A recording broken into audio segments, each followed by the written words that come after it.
Electrofusion is an easy, reliable way to connect HDPE pipe.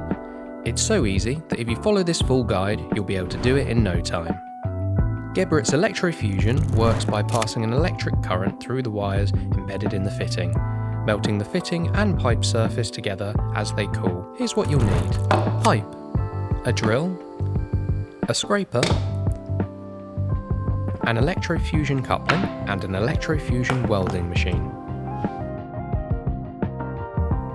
First, attach the scraper to the drill, making sure it's connected. Then, with the end of the pipe you want to weld, use the scraper to remove the oxidized layer, which is the surface layer of the pipe. Remember to reset the scraper to its original position before you scrape again. This is essential for a good weld. Either mark the insertion depth or use the center stop, which will stop the pipe at the correct depth as you insert it into the Electrofusion coupling. Then insert the Electrofusion unit leads into the fittings terminals. Run the fusion cycle. The Electrofusion machine will indicate when the process is finished. Every Electrofusion machine is different, so always check the manufacturer's guide on how to set the correct fusion time.